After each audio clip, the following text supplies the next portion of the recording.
Hey guys, welcome back to TNL.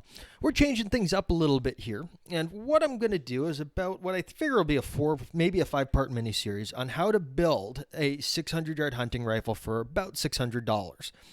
This is going to be based on the best way to do it in Canada. I do understand that in the States you'd have a couple of commercial options available, and you'd probably be able to do it for approximately $100 less than what's going to cost us up here.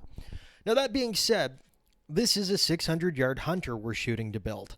It'll ring steel targets at 1,000 yards. It's not going to be a competition rifle because I'm not shooting for sub-MOA accuracy because it's really not required for hunting.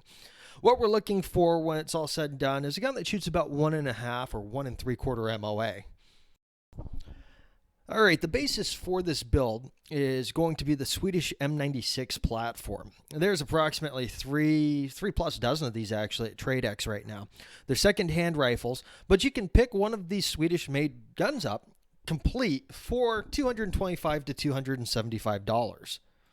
Both of the lower rifles are Carl Gustav M96s. The lower one is chambered in 6.5 by 55 Swede. It has a turn-down bolt. The bolt's been cleaned up. This actually has a Timney trigger in it, and it's already drilled and tapped with Weaver bases. It's pretty hard to find another rifle that's going to give you that for that price point. Now, I've got the RPR hiding up here in the background because that's a 6.5 Creedmoor cartridge. And that, very honestly, is ballistically speaking, the same as a 6.5 by 55 Swede. With the exception, you can step up the Swede load to be a little bit hotter. But for the purposes of this video, we're just going to be using the commercial ammunition because a lot of guys out there hunting don't hand load. The other reason we have the RPR up here is it's topped off with a Leupold Mark Mod 1. Now, I'm trying to get a Redfield 3 to 9x40 tack to fit into the budget, and that's based off of this tube, and I believe it has VX1 glass in it, and it's made in Oregon, right beside these. Worst case scenario, we'll end up going with a Vortex Diamondback tactical. Now, this particular rifle is in this sporterized military stock. Some of them at the same price point are hardwood Monte Carlo style stocks. Either way, doesn't really matter which one you get. They're going to need to be free floated, and you're going to have to bed the action, of which we're going to go through in this series.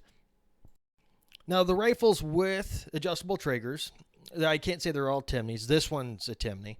But if you don't have one of those and you have the military trigger, we'll go over how to polish those up and clean them up a little bit. They are kind of gritty from the factory.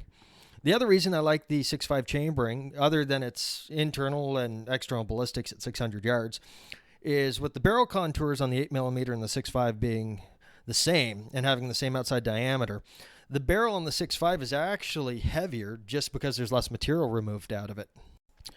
These rifles come with a military bolt. The vast majority of them have been turned down after their service life, which allows them to clear scope. This particular one has a streamlined shroud, and it has a 2-position safety, which is nice. Some of them have this, some of them don't. Now, one of my personal pet peeves about the internet is how quickly inaccurate information gets passed along. There are people claiming that the small ring Mauser is a weak action, and that is incorrect. It is more than capable of handling the pressures that are created by 6.5 by 55 Swede and even 8 by 57 JS. And that's only about 1,200 PSI more than the 6.5 by 55 Swede. Now, a large ring Mauser does have more integral strength than a small ring. But that being said, you can chamber a large ring for Magnum calibers, and we're not shooting a Magnum caliber in this case.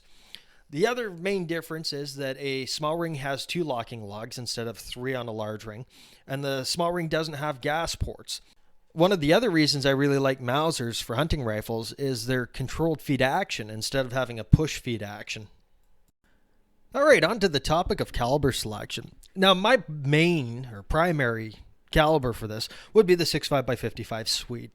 That's coming from a 6.5 Creedmoor guy, and I like it because I hand load for 6.5 Creedmoor. And if I do keep this rifle and don't just use it for a proof of concept, I'll be loading these 143 grain ELDX Hornady bullets into the 6.5 Swede cases, and that'll give me even a little bit better performance when it comes to actual downrange ballistics, as well as the Hornady bullet is a little bit more well engineered in terms of its ability to expand and not fragment at different velocities.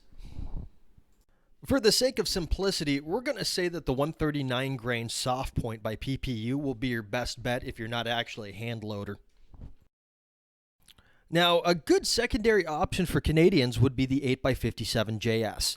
This is the .323 caliber version of the 8mm Mauser. It's also loaded to CIP specs, or the European specs, which is your typical full power military loading. And that gives you the velocity you need downrange to actually hunt with this at 600 yards.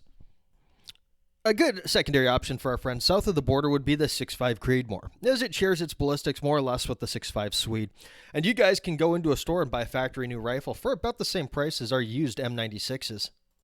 The catch with the 8mm is you guys are going to be stuck with a 196 grain boat-tailed projectile.